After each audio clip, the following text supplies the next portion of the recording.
Hello everyone, welcome to my channel study with my style. आज हम देखेंगे permeability, effective stress, seepage analysis and compressibility के बारे में क्विक रिवीजन। तो चलिए स्टार्ट करते हैं स्टडी विथ माय स्टाइल में। परमेबिलिटी जो कि सॉइल की प्रॉपर्टी होती है। सॉइल में परमेबिलिटी जो है सॉइल में वाटर के फ्लो को अलाउ करती है। कोर्स ग्रेन सॉइल की परमेबिलिटी ज्यादा होती है as compare to fine grain soil. क्यों? क्योंकि जो टोटल वॉल्यूम ऑफ वाइट्स होते हैं वो कोर्स ग्रेन सॉइल के ज्यादा होते हैं। ठीक है, हम डार्सी लॉ से जानते हैं वी जो है डायरेक्टली प्रोपोर्शनल होता है आई के। ठीक है, और वी इक्वल्स टू क्या होता है? Q discharge divided by area. तो हम लोग यहाँ से हम लोग को क्यू इक्वल्स टू के आई इंटू एरिया ये हम लोग को मिल जाता है। ठीक है, तो अगर हम लोग डायरेक्टली प्रोपोर्शनल है वो हटाते हैं तब हम लोग को वहां पे एक के कांस्टेंट मिलता है जिसको हम लोग कहते हैं कोफिशिएंट ऑफ परमेबिलिटी। ठीक है, v इक्वल्स टू के आई, जिसको मैं ऐसी सिंपली याद रखने के लिए विकी कहती हूँ। ठीक है, जिससे कभी भूल ना जाओ इसलिए विकी। ठीक है, चलिए जोक्स अपार्ट, यहाँ जहाँ पे v जो है डिस्चार्ज वेलोसिटी होता है और k जो है कोफिशिएंट ऑफ परमेबिलिटी होता है। ठीक है, सीपेज वेलोसिटी क्या होता है? सीपेज वेलोसिटी जो है रेशियो होता है डिस्चार्ज वेलोसिटी अपॉन पोरोसिटी का। तो यहाँ पे ईटा जो है पोरोसिटी है, वी जो है डिस्चार्ज वेलोसिटी है। तो हम लोग इस इक्वेशन से कह सकते हैं कि हमेशा सीपेज वेलोसिटी जो है हमेशा डिस्चार्ज वेलोसिटी से ज्यादा होता है। तो चलिए अब हम factors affecting of coefficient of permeability के बारे में देखते हैं कि क्या क्या फैक्टर्स जो है कोफिशिएंट ऑफ परमेबिलिटी को इफेक्ट करते हैं। अगर पैरेलल फ्लो हो रहा है तब कोफिशिएंट ऑफ परमेबिलिटी क्या होगा? के इक्विवेलेंट इक्वल्स टू हो जाएगा k1z1 plus k2z2 plus k3z3 upon z1 plus z2 plus z3। ठीक है, ये हो जाएगा हम लोग का। और अगर हमारा फ्लो जो है परपेंडिकुलर या फिर नॉर्मल टू द लेयर हो रहा है तब उस कंडीशन में k इक्विवेलेंट की वैल्यू होती है z1 plus z2 plus z3 upon में z1 upon k1 plus z2 upon k2 plus z3 upon k3 होता है। तो अगर हम ये अपने रिमेम्बर के लिए ये कह सकते हैं कि जब पैरेलल फ्लो हो रहा है, जब लगे आप लोगों की पैरेलल फ्लो लिखा है तो जो पैरेलल लिखा हुआ हम लोग का फॉर्मूला है हम लोग उसको के इक्विवेलेंट का यूज कर लेंगे। और अगर वर्टिकल फ्लो हो रहा है तब हम लोग का फॉर्मूला जो वर्टिकल टाइप का दिख रहा है लिखा हुआ है उस फॉर्मूला का यूज कर लेंगे। ठीक है, जस्ट फॉर रिमेम्बर। ठीक है, अगर आगे हम देखते हैं कि determination of coefficient of permeability. अब हम देखते हैं कि कैसे हम लोग कोफिशिएंट ऑफ परमेबिलिटी फाइंड करें। तो कोफिशिएंट ऑफ परमेबिलिटी फाइंड करने के लिए हमारे पास कुछ मेथड्स होते हैं। पहला डायरेक्ट मेथड होता है, फील्ड मेथड होता है, लेबोरेटरी मेथड होता है। तो पहले हम लोग ना डायरेक्ट मेथड के बारे में डिस्कस करते हैं। ठीक है, तो फर्स्ट मेथड होता है एले हैज़न इक्वेशन। एले हैज़न इक्वेशन में क्या होता है? k equals to C d10 का स्क्वायर होता है, जहाँ पे k जो है कोफिशिएंट ऑफ परमेबिलिटी, c जो है कांस्टेंट पैरामीटर्स होते हैं जिसकी वैल्यू जो है 1 to 1.5 सेंटीमीटर तक लाई करती है। d10 जो है इफेक्टिव साइज ऑफ पार्टिकल होता है। तो यहाँ से क्लियर है कि साइज ऑफ पार्टिकल जैसे जैसे बढ़ेगा वैसा वैसा हमारा कोफिशिएंट ऑफ परमेबिलिटी भी इफेक्ट होते जाएगा। नेक्स्ट हम लोग देखते हैं लॉरेंट्ज़ इक्वेशन। लॉरेंट्ज़ इक्वेशन में क्या होता है? log 10 k into S S A का square equals to a plus B N होता है। एस एस ए क्या है? यहाँ पे एस एस ए जो है स्पेसिफिक सरफेस एरिया है, a और b जो है कांस्टेंट पैरामीटर्स होते हैं और ईटा जो है पोरोसिटी है। तो जैसे जैसे हमारा स्पेसिफिक सरफेस एरिया इंक्रीज होते जाएगा तो क्या होगा? हमारा कोफिशिएंट ऑफ परमेबिलिटी जो है डिक्रीज होते जाएगा। ठीक है, तो चलिए अब आगे देखते हैं हम लोग क्रेजी-कॉर्मन्स इक्वेशन। क्रेजी-कॉर्मन्स इक्वेशन में क्या होता है? k equals to gamma W upon viscosity और E cube upon 1 plus E जो है वाइड रेशियो है और म्यू जो है विस्कोसिटी है और गामा डब्ल्यू जो है यूनिट वेट ऑफ वाटर है। 1 अपॉन के एस एस एस ए का स्क्वायर और 1 अपॉन टी स्क्वायर। यहाँ पे हम लोग एस एस से जानते हैं को स्पेसिफिक सरफेस एरिया है तो हम लोग को क्या नहीं पता है? म्यू जो है विस्कोसिटी है, मैंने आपको बता दिया है। एक बार ये क्वेश्चन में भी पूछा गया था कि विस्कोसिटी अगर इंक्रीज होगा तो क्या के जो है कोफिशिएंट ऑफ परमेबिलिटी, इसमें क्या इफेक्ट पड़ेगा। तो क्या इफेक्ट पड़ेगा, ये दोनों जो है एक दूसरे के इन्वर्सली प्रोपोर्शनल है। तो हम ये कह सकते हैं कि जैसे जैसे हम लोग का विस्कोसिटी इंक्रीज होते जाएगा तो हमारा कोफिशिएंट ऑफ परमेबिलिटी जो है डिक्रीज होता जाएगा। क्लियर है। अब देखते हैं टी। टी जो है टॉर्टियोसिटी होता है। तो टॉर्टियोसिटी मीन्स होता है सॉइल में वाटर कैसे फ्लो हो रहा है। जैसे सॉइल के वॉइड्स जो है जरूरी नहीं स्ट्रेट हो, वाटर मतलब सॉइल में पानी डाले तो वो जरूरी नहीं है कि स्ट्रेट तुरंत बह जाए, वो किसी भी फॉर्म में जिग जैब शेप में, टेढ़े मेढ़े शेप में, किसी भी शेप में वो जो है फ्लो हो सकता है। तो टॉर्टियोसिटी क्या होता है, जितना ज्यादा जिग जैक शेप बढ़ेगा, जितना ज्यादा फ्लो जो है टेढ़ा मेढ़ा होते जाएगा, उतना ही ज्यादा टॉर्टियोसिटी इंक्रीज होते जाएगा। और जितना ज्यादा टॉर्टियोसिटी इंक्रीज होगा उतना वो जो है हमारा कोफिशिएंट ऑफ परमेबिलिटी जो है डिक्रीज होते जाएगा। नेक्स्ट हम लोग देखते हैं k equals to a into 1/b into 1/c into 1/d। ठीक है, जहाँ पे a जो है डिग्री ऑफ सेचुरेशन होता है, b जो है इंट्रैप्ड गैसेस होते हैं, सी जो है इम्प्यूरिटीज होता है और डी जो है ऑब्जर्व्ड वाटर होता है। ठीक है, तो हम लोग ये कह सकते हैं कि के जो है डिग्री ऑफ सेचुरेशन के डायरेक्टली प्रोपोर्शनल है। इसलिए अगर हम लोग का डिग्री ऑफ सेचुरेशन इंक्रीज होगा, इसका मतलब हम लोग का के जो है इफेक्ट होगा और के की वैल्यू मतलब कोफिशिएंट ऑफ परमेबिलिटी भी इंक्रीज होगा। और उसी तरह से सिमिलरली के जो है इनवर्सली प्रोपोर्शनल होता है बी सी डी के। और बी सी डी क्या है, मैंने अभी आपको बताया, interrupted gases, impurities and observed water. Next हम लोग कंसोलिडेशन इक्वेशन देखते हैं, जिसके बारे में हम अभी आगे देखेंगे। तो चलिए अब हम लेबोरेटरी टेस्ट के बारे में देखते हैं कोफिशिएंट ऑफ परमेबिलिटी के लिए। ठीक है, फर्स्ट टेस्ट होता है कांस्टेंट हेड परमेबिलिटी टेस्ट, जिसका हेड जो है हमेशा कांस्टेंट रहेगा, वो जो है टाइम के साथ वेरी नहीं करेगा। तो अब उस केस को हम लोग कहते हैं कांस्टेंट हेड परमेबिलिटी टेस्ट। ठीक है, जहाँ पे हम लोग क्या करेंगे, इससे हम डायरेक्ट डार्सी लॉ को लेते हैं, Q इक्वल्स टू के आई। तो आई जो है हाइड्रोलिक ग्रेडियंट होता है, जो कि इक्वल्स होता है जो डेल्टा एच मतलब जो हाइट हम लोग हाइट डिफरेंस है वो, और डिवाइडेड बाय एल जो कि फ्लो लेंथ होता है, जो कि सॉइल सैंपल के इक्वल होता है। ठीक है, तो हम लोग Q इक्वल्स टू के आई में आई का वैल्यू पुट कर देंगे डेल्टा एच अपॉन एल, तब हम लोग का K का इक्वेशन मिल जाएगा कि K इक्वल्स टू हो जाएगा QL upon delta H into A. ये देख लिया हमने, एल जो है फ्लो पाथ होता है, सॉइल सैंपल की ही लेंथ के बराबर में उसको लेते हैं। तो बस आई की वैल्यू पुट करना है हमें, फिर हम लोग का K equals to QL upon delta H into A आ जाएगा। नेक्स्ट हम देखते हैं फॉलिंग हेड परमेबिलिटी टेस्ट, जिसमें क्या होता है, हेड जो है वेरी करता है टाइम के रिस्पेक्ट में। तो इसका हमारे पास टेस्ट का फॉर्मूला है K equals to 2.303 small a upon L, small a into L upon capital A into T log 10 H1 अपॉन H2।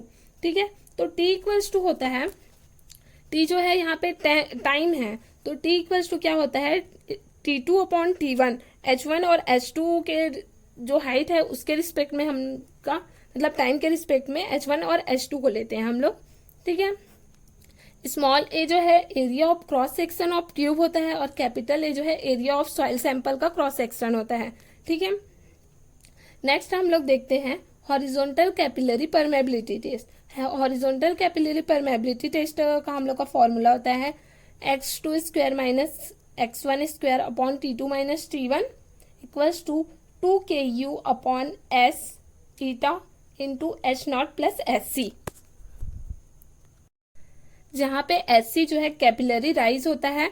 बाकी तो हम लोग जानते ही हैं कि x1 और x2 जो है T1 और T2 के रिस्पेक्ट में जो डिस्टेंस मेजर किए हैं वो है, और S जो है डिग्री ऑफ सेचुरेशन, ईटा जो है पोरोसिटी एंड KU जो है coefficient of permeability of partially saturated soil. ठीक है, पार्शियली सेचुरेटेड सॉइल का कोफिशिएंट ऑफ परमेबिलिटी जो है, जिसको हम लोग KU से शो किए हैं। सो आई होप ये सारे जितना मैंने बताया आप लोगों को क्लियर हो गया होगा। तो चलिए अब हम लोग इफेक्टिव स्ट्रेस के बारे में जानते हैं। इफेक्टिव स्ट्रेस स्टार्ट करते हैं। पहले हम देखते हैं टोटल स्ट्रेस के बारे में। टोटल स्ट्रेस इक्वल्स टू होता है गामा इंटू जेड। जिस डेप्थ में हमें स्ट्रेस निकालना है उस डेप्थ को मान लेते हैं हम लोग जेड, और जो सॉइल है हम लोग का यूनिट वेट है उसका गामा। तो इस तरह से हम लोग टोटल स्ट्रेस निकाल सकते हैं। नेक्स्ट देखते हैं हम लोग पोर water pressure. Pore water pressure क्या होता है, सॉइल में हम लोग पीजोमीटर फिट करते हैं और उसमें देखते हैं कि उसमें जो है कितना वाटर का प्रेशर प्रेजेंट है। तो जितना सॉइल जो है राइज करेगा उस हाइट को हम लोग नोट करते हैं, और जो यूनिट वेट ऑफ वाटर से उसको मल्टीप्लाई करते हैं तो हम लोग को पोर वाटर प्रेशर मिल जाता है। तो according to Terzaghi total stress equals to होता according to Terzaghi effective stress equals to होता है total stress minus pore water pressure. ठीक है, तो हम लोग यहाँ से इफेक्टिव स्ट्रेस किसी भी सॉइल सैंपल के लिए हम लोग कैलकुलेट कर सकते हैं। ठीक है, अब हम देखते हैं इफेक्टिव स्ट्रेस। अब हम लोग इफेक्टिव स्ट्रेस को समझने का ट्राई करेंगे। इसमें क्या है, इसमें कुछ केसेस लेते हैं, मैं बारी बारी से एक एक केस लेते जाऊंगी और उसको आप लोग को उसका कॉन्सेप्ट जो है समझाते जाऊंगी। ठीक है, पहला केस हम लोग लेते हैं नो वाटर टेबल। मतलब हम लोग ये रहा एक वाटर टेबल लेते हैं, एक सॉइल सैंपल हो गया, तो इसमें वाटर टेबल नहीं है। मान लेते हैं हमारा ये जो सॉइल सैंपल है जिसमें हमें 8.22 में इफेक्टिव स्ट्रेस निकालना है। तो हम लोग यहाँ पे का टोटल स्ट्रेस क्या हो जाएगा, गामा इंटू जेड। ठीक है, तो यहाँ पे जो वाटर, यहाँ पे कोई वाटर ही प्रेजेंट नहीं है, इसलिए हम लोग का पोर वाटर प्रेशर इक्वल्स टू 0 हो गया। तो इफेक्टिव स्ट्रेस क्या हो जाएगा, इफेक्टिव स्ट्रेस इक्वल्स टू पता है हम लोग का total stress minus pore water pressure. Pore water pressure की वैल्यू 0 है, इसलिए हम लोग का effective stress equals to total stress हो जाएगा। ठीक है, तो effective stress equals to gamma into Z हो जाएगा। नेक्स्ट केस में देख लेते हैं हम, जब वाटर टेबल किसी भी डेप्थ में है, कोई एक डेप्थ है, मान लेते हैं ये फर्स्ट, सेकंड, ये थर्ड, तो कहीं ये सेकंड में हम लोग मान लेते हैं कि हम लोग का यहाँ पे वाटर टेबल है। तो हमको क्या करना है, 8.33 में हम लोग को इफेक्टिव स्ट्रेस निकालना है। तो चलिए जानते हैं कैसे निकालें। हम लोग वहां पे का टोटल स्ट्रेस निकालते हैं, तो टोटल स्ट्रेस इक्वल्स टू हो जाएगा गामा सॉइल का unit weight into depth Z1 plus gamma saturated, अब वो जो है सॉइल जो है सैचुरेटेड सॉइल है, सैचुरेटेड यूनिट वेट लेंगे इंटू Z2 जो कि हम लोग का हाइट है। अब पोर वाटर प्रेशर कैलकुलेट करेंगे उस पॉइंट का, तो सबमर्ज्ड यूनिट वेट लेंगे, गामा W इंटू Z2 होगा। ठीक है, submerged unit weight gamma W into Z2 होगा। ठीक है, अब हम जानते हैं कि गामा सैचुरेटेड इक्वल्स टू क्या हो, गामा सबमर्ज्ड इक्वल्स टू क्या होता है, gamma saturated minus gamma W। तो इस कंडीशन में हम लोग का इफेक्टिव स्ट्रेस का फॉर्मूला क्या आ जाएगा, gamma into Z1 plus gamma submerged into Z2। ठीक है, मैं बस आप लोगों को रिवीजन के लिए बता रही हूँ। तो अगर आप लोगों को किसी भी टॉपिक में कोई भी डाउट हो तो मेरे को बताइएगा, मेरे को कमेंट कीजिएगा, मैं आप लोगों के लिए उसी टॉपिक में पूरा एक डिटेल वीडियो प्रोवाइड कर दूंगी जिससे आप लोगों को वो कॉन्सेप्ट जो है पूरा क्लियर हो जाए। थर्ड केस में हम लोग देखते हैं जहाँ वाटर टेबल जो है ग्राउंड लेवल में है। तो अब क्या करेंगे हम लोग का, अब 8.22 पे हम लोग टोटल स्ट्रेस कैलकुलेट करते हैं, मतलब इफेक्टिव स्ट्रेस कैलकुलेट करते हैं। तो यहाँ पे टोटल स्ट्रेस क्या हो जाएगा, गामा सैचुरेटेड इंटू जेड, पूरा सॉइल जो है हम लोग का सैचुरेटेड सॉइल है। पोर वाटर प्रेशर क्या हो जाएगा, gamma W into Z, Z जो है हाइट है हम लोग का।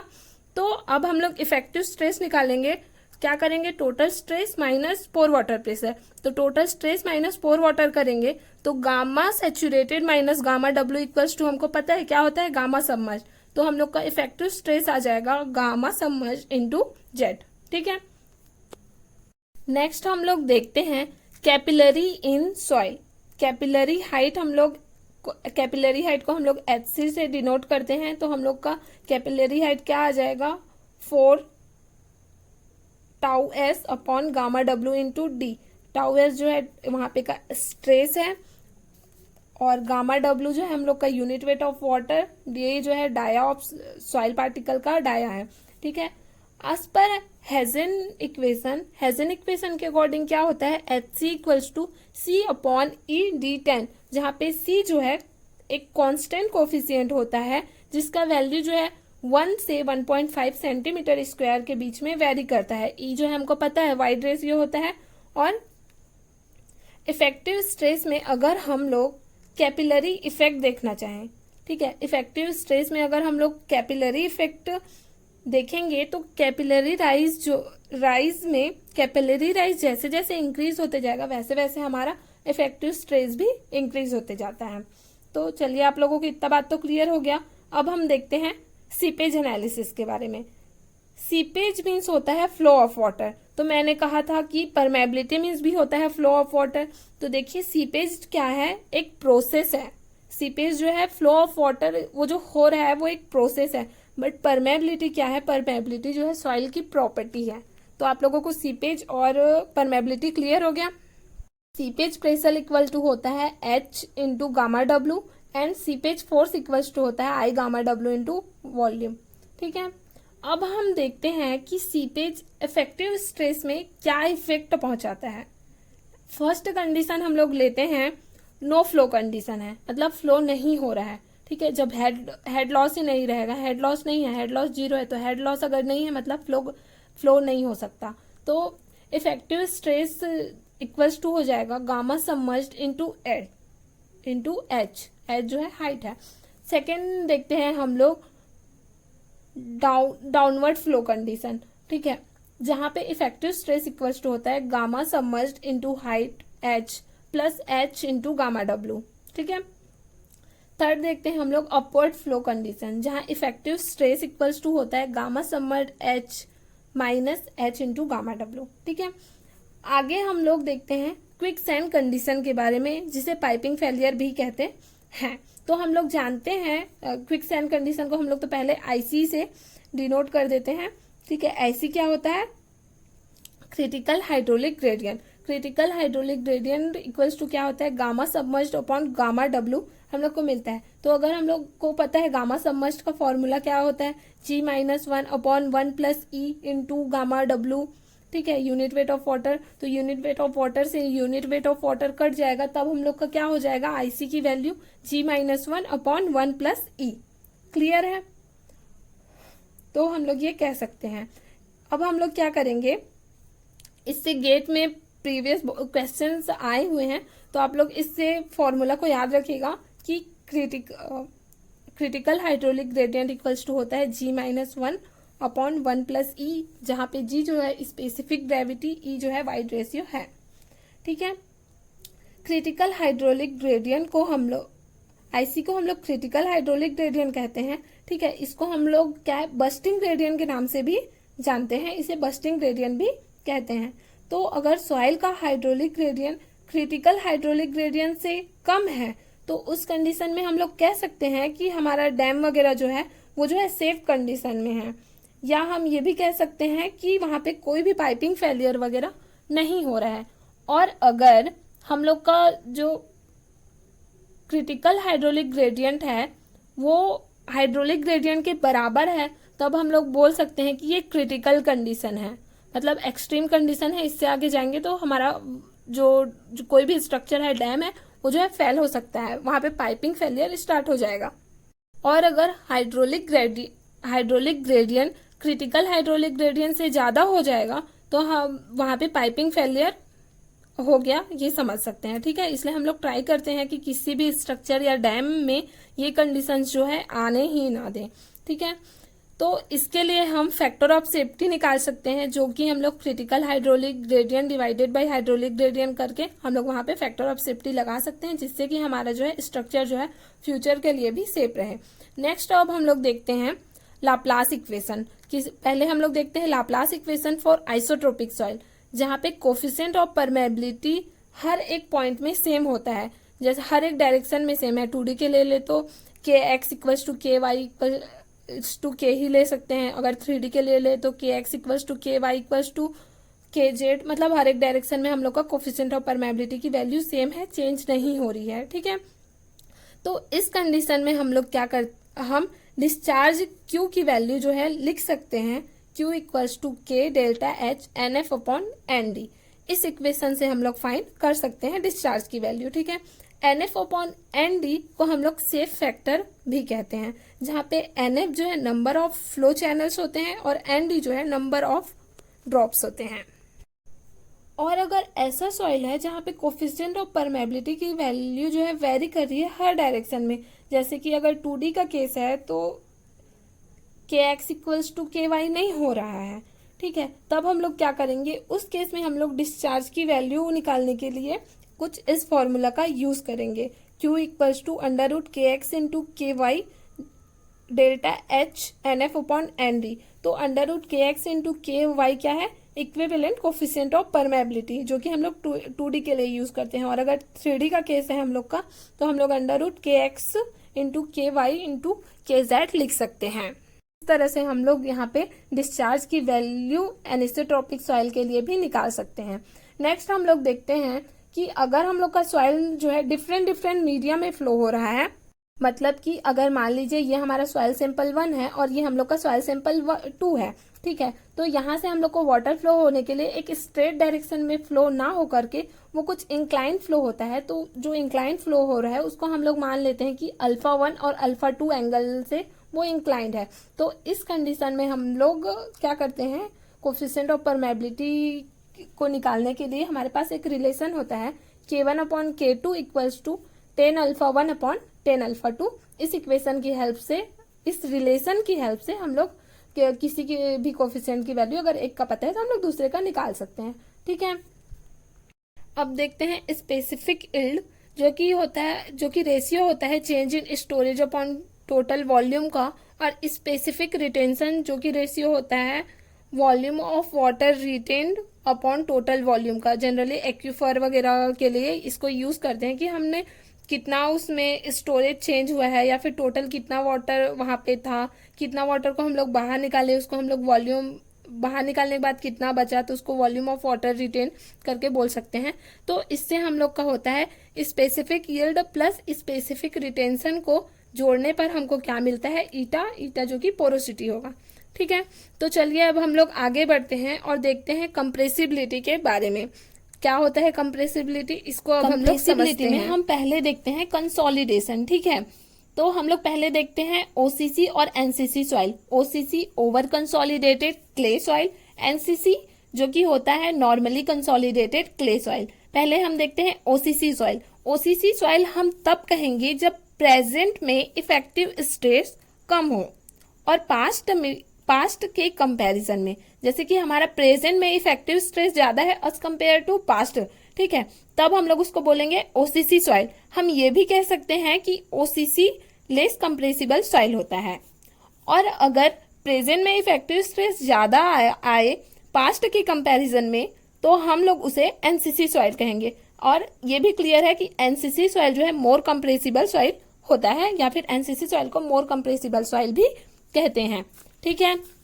तो effective stress in present upon effective stress in past, इस रेशियो को हम लोग ओसीआर कहते हैं, ओवर कंसोलिडेशन रेशियो, ठीक है। ओवर कंसोलिडेशन रेशियो अगर 1 या फिर 1 से कम है तो हम लोग उसे एनसीसी सॉइल कहेंगे। और अगर OCR means over consolidation ratio 1 से ज्यादा है तब हम उसे ओसीसी सॉइल कहेंगे। नेक्स्ट अब हम लोग देखते हैं कि डिफरेंट कंप्रेसिबिलिटी कोफिशिएंट, एक हम अर्थमेटिक स्केल में बनाते हैं और एक सेमीलॉग स्केल में बनाते हैं।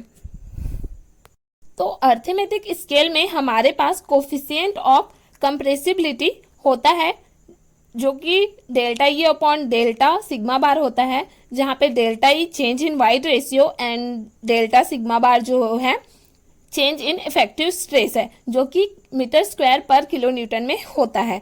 नेक्स्ट हम लोग देखते हैं सेमीलॉग स्केल में, ठीक है। तो कोफिशिएंट ऑफ कंप्रेसिबिलिटी क्या होता है सेमीलॉग स्केल में, delta E upon log 10 sigma bar plus delta sigma bar upon में सिग्मा बार, ठीक है, जो कि यूनिट लेस होती है। डेल्टा सिग्मा क्या है, एडिशनल इफेक्टिव स्ट्रेस।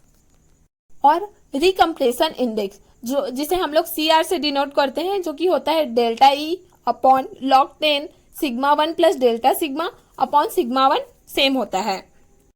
आगे हम तरजागीज वन डायमेंशनल कंसोलिडेशन थ्योरी देखते हैं, जिसका मेन अजम्पशंस होता है सॉइल जो है आइसोट्रोपिक एंड होमोजीनियस है। Change in volume of soil is observe in depth direction. Means जो भी सॉइल की वॉल्यूम चेंज होगा वो जो है डेप्थ मीन्स वर्टिकल डायरेक्शन में चेंज होगा।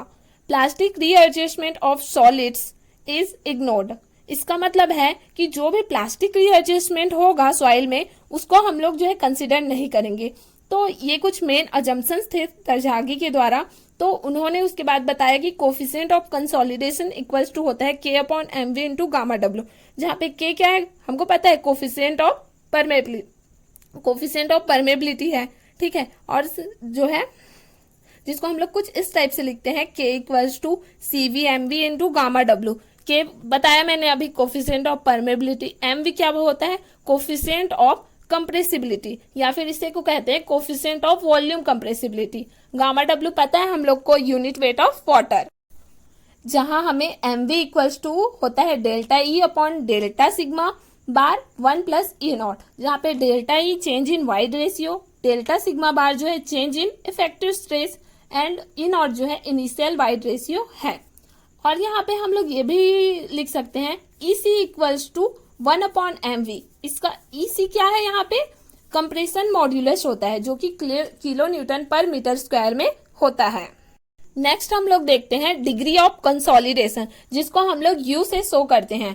तो degree of consolidation equals to होता है delta H upon small delta H upon capital delta H, जहां पे स्मॉल डेल्टा एच क्या है, सेटलमेंट है 0 टू इन्फिनिटी टाइम के बीच में, और कैपिटल डेल्टा एच क्या है, सेटलमेंट होता है इन्फिनिटी टाइम के बाद में, ठीक है। तो ये जो डिग्री ऑफ कंसोलिडेशन सेटलमेंट है वो बेसिकली हम लोग क्या होता है, अगर हम लोग के पास वाइड रेशियो पता है तब हम लोग क्या कर सकते हैं, डिग्री ऑफ सैचुरेशन फाइंड करने के लिए initial void ratio minus 8 time T में जो वाइड रेशियो है वो अपॉन में initial void ratio minus final void ratio, इसके हेल्प से हम लोग, अगर हम लोग को वाइड रेशियो दिया गया है तब हम लोग डिग्री ऑफ सैचुरेशन निकाल सकते हैं। सिमिलरली अगर हम लोग को पोर वाटर प्रेशर पता है तो हम लोग क्या कर सकते हैं, initial pore water pressure minus 8 time T पे pore water pressure divided by initial pore water pressure, इस फॉर्मूले के हेल्प से हम लोग यहाँ पे डिग्री ऑफ कंसोलिडेशन की वैल्यू निकाल सकते हैं। तो चलिए अब हम लोग देखते हैं टाइम फैक्टर, जिसे हम लोग टीवी से डिनोट करते हैं, ठीक है। तो चलिए टीवी स्टार्ट करते हैं। टीवी इक्वल्स टू होता है CVT अपॉन डी स्क्वायर, जो कि एक यूनिटलेस होता है, जहाँ पे CV हमको पता ही है कि कोफिशिएंट ऑफ कंसोलिडेशन है, ठीक है। T जो है time required to complete given degree of saturation, जितना हम लोग को डिग्री ऑफ सैचुरेशन जिस टाइम पे निकालना है उतना टाइम में कंप्लीट हो रहा है, वो हम लोग का स्मॉल टी है, ठीक है। D क्या है, ड्रेनेज पाथ है। तो अगर डिग्री ऑफ कंसोलिडेशन 60% से कम है या फिर 60% के बराबर है तो हम लोग टीवी की वैल्यू निकाल सकते हैं π/4 इंटू यू स्क्वायर करके। यू जो है डिग्री ऑफ सैचुरेशन है, टीवी जो है टाइम फैक्टर है, तो हम लोग यहाँ से टीवी की वैल्यू निकाल सकते हैं अगर डिग्री ऑफ सैचुरेशन की वैल्यू 60% या फिर 60% से कम है। तो अगर 60% से ज्यादा हो गया तो हम लोग क्या करेंगे, उसके लिए टीवी टाइम फैक्टर की वैल्यू जो है ये वाले फॉर्मूले से हम लोग निकाल सकते हैं, ठीक है। तो आई होप ये सब आप लोगों को क्लियर हो गया होगा। ध्यान रखिएगा कि टाइम फैक्टर को काफी बार क्वेश्चन में पूछा गया है, तो आप लोग इसको ध्यान में रखिएगा, ठीक है। प्रीवियस ईयर क्वेश्चन सॉल्व करते टाइम ये फॉर्मूला आप लोग का बहुत काम आने वाला है। जहां सारे वैल्यू दिए रहते हैं, तो हम लोग को एक ऐसा क्वेश्चन था कि जहां सारे वैल्यू जो है दिए हुए थे, अगर हम लोग के पास मान लीजिए कि 2 सॉइल सैंपल है, ठीक है, जिसमें डिग्री ऑफ सैचुरेशन जो है दोनों सॉइल सैंपल का सेम है, तब हम लोग क्या करेंगे, इस रिलेशन के हेल्प से हम लोग जो भी मिसिंग वैल्यू है, मतलब इस दोनों रिलेशन में से कोई एक वैल्यू मिसिंग रहेगा, उस मिसिंग वैल्यू को हम लोग फाइंड कर लेंगे, ठीक है। तो सिंपली एक जो हम लोग के पास क्वेश्चन आया था जिसमें हम लोग को T2 का वैल्यू निकालना था, तो सिंपली हम लोग को इस फॉर्मूले में पुट करना था और हमको आंसर ले आना था। तो ऐसे सिंपल से क्वेश्चंस रहते हैं, बस आप लोग को थोड़ा सा दिमाग लगाना है, और फिर गेट के सारे क्वेश्चंस ट्रिकी होते हैं, कोई ज्यादा बड़े और लेंथी नहीं होते हैं। नेक्स्ट हम लोग देखते हैं सेटलमेंट ऑफ सॉइल के बारे में। तो सॉइल में जो है टोटल सेटलमेंट इक्वल्स टू क्या होता है, elastic settlement plus primary settlement plus secondary consolidation settlement. इन तीनों को जब हम लोग प्लस करते हैं तब जो सेटलमेंट आता है उसको हम लोग बोलते हैं टोटल सेटलमेंट ऑफ सॉइल। तो पहले हम देख लेते हैं इलास्टिक सेटलमेंट के बारे में। इलास्टिक सेटलमेंट को ही इंस्टेंटेनियस सेटलमेंट भी बोलते हैं। तो चलिए देखते हैं। पहले हम लोग इलास्टिक सेटलमेंट कोहेजनलेस सॉइल के लिए देखते हैं, जो कि होता है SI equals to H0/SC log 10 sigma bar naught plus delta sigma bar upon sigma bar naught. तो यहाँ क्या क्या है ये सब। H0 जो है इनिशियल थिकनेस है हम लोग का सॉइल का। CC जो है 1.5 CR upon sigma bar not होता है। तो जहाँ पे CR जो है स्टैटिक कोन रेजिस्टेंस है, ठीक है। सिग्मा बार क्या है, इनिशियल इफेक्टिव स्ट्रेस है, और डेल्टा सिग्मा बार जो है एडिशनल इफेक्टिव स्ट्रेस है। अगर हम लोग के सॉइल का इफेक्टिव स्ट्रेस सिग्मा बार है, मान लेते हैं कि हमारे सॉइल है एक, उसका इफेक्टिव स्ट्रेस जो है सिग्मा बार है, तो अब हम लोग क्या करेंगे, वहां पे एक बिल्डिंग बना दिए, तब हम लोग का जो चेंज इन इफेक्टिव स्ट्रेस आएगा, तो जो एडिशनल इफेक्टिव स्ट्रेस आ रहा है तो उसी को हम लोग एडिशनल इफेक्टिव स्ट्रेस बोलते हैं, जो कि वहां पे नया बिल्डिंग बनाने की वजह से आया है। तो आप लोग को क्लियर हो गया होगा कि जो है हम लोग का एडिशनल इफेक्टिव स्ट्रेस क्या होता है। अब हम देखते हैं elastic settlement cohesion less soil के लिए। तो कोहेजन लेस सॉइल के लिए क्या होता है, elastic settlement equals to QIB 1 minus mu square upon ES, जहां पे Q क्या है, Q जो है pressure at the base of the footing है, I influence factor, B width of the footing, mu Poisson ratio है, और ES जो है modulus of elasticity of soil होता है, जो कि kilo newton per metre square होता है। ये बहुत ज्यादा इंपॉर्टेंट है, प्रीवियस में इससे क्वेश्चंस पूछे गए हैं। तो चलिए अब हम देखते हैं primary consolidation settlement NCC soil के लिए। तो NCC सॉइल के लिए होता है delta H upon H0 equals to delta E upon 1 plus E0। यहाँ पे देखते हैं H0 क्या है। H0 जो है initial thickness of compressibility layer है। डेल्टा H क्या है, कंसोलिडेशन सेटलमेंट है। E0 initial wide ratio and delta E जो है चेंज इन वाइड रेशियो। तो यहाँ से हम प्राइमरी सेटलमेंट NCC सॉइल के लिए निकाल सकते हैं। तो अगर हम लोग के पास डिफरेंट केस हो जाए, जैसे कि, तो हम लोग किस टाइप का फॉर्मूला को यूज करेंगे, जैसे कि हम लोग ले लेते हैं केस 1। केस 1 में क्या लेते हैं कि हमें जो है change in void ratio given है, तो अब हम लोग का प्राइमरी सेटलमेंट इक्वल्स टू क्या हो जाएगा, delta E upon 1 plus E0 into H0। ऐसे हम लोग इसको इस टाइप से जो है निकाल सकते हैं प्राइमरी सेटलमेंट की वैल्यू। चलिए केस 2 ले लेते हैं। देखते हैं यहाँ पे हम लोग को कोफिशिएंट ऑफ कंसोलिडेशन गिवन है, तब हम लोग का प्राइमरी सेटलमेंट इक्वल्स टू हो जाएगा CC, जो कि कोफिशिएंट ऑफ कंसोलिडेशन होता है, H0 into log 10 sigma nought bar plus delta sigma bar upon sigma nought bar, अब टोटल अपॉन में 1 प्लस E0 हो जाएगा। ठीक है, तो यहां से हम लोग प्राइमरी सेटलमेंट निकाल सकते हैं। आगे देखते हैं केस 3। अगर हमारे पास MV means coefficient of compressibility या फिर वॉल्यूम कंप्रेसिबिलिटी गिवन हो, तो हम लोग डेल्टा H इक्वल्स टू करके निकाल सकते हैं MV into delta sigma bar into H0। इस रिलेशन के हेल्प से हम लोग प्राइमरी सेटलमेंट की वैल्यू जो है निकाल सकते हैं। अब हम नेक्स्ट देखते हैं प्राइमरी सेटलमेंट OCC सॉइल के लिए। ठीक है, तो OCC सॉइल के लिए क्या होता है, delta H equals to delta H1 plus delta H2 कर देते हैं, जहां पे हम लोग का डेल्टा H1 की वैल्यू कुछ ये होती है, ठीक है, और नेक्स्ट होता है डेल्टा H2 का वैल्यू जो कि कुछ ये होता है। मैंने ये सब की आप लोग को बता चुका है कि डेल्टा H, H0 ये सब क्या क्या है। ठीक है, तो and delta sigma bar P जो है पास्ट में जो इफेक्टिव स्ट्रेस थे उस सॉइल का वो है। ठीक है, तो आपको ये सारे पॉइंट जो है क्लियर है। तो चलिए अब हम लोग आगे बढ़ते हैं। नेक्स्ट हम लोग देखते हैं secondary consolidation settlement. Secondary consolidation settlement में क्या होता है, delta H secondary equals to होता है CSH 100 log 10 T divided by T10 H 1 plus E100। तो चलिए मैं आप लोग को बताती हूँ कि ये है क्या क्या। CS जो है सेकेंडरी कंसोलिडेशन कंप्रेशन इंडेक्स है। H100 जो है thickness of soil after 100% primary consolidation है। हम लोग को सिर्फ फॉर्मूला ही याद नहीं करना, हम लोग को पता भी रहना चाहिए कि किसका मतलब क्या क्या है। इसलिए मैं आप लोग को सारे जो है किसका मतलब क्या है, कैसे समझे, ये सब जो है मैं इसलिए आप लोग को सारे डिटेल से एक्सप्लेन कर रही हूँ। तो E100 इक्वल्स टू क्या है, वाइड रेशियो है हमको पता है, but after 100% primary consolidation T100 क्या है? Time required to complete primary consolidation. T, it is a time after the completion of primary consolidation settlement is required.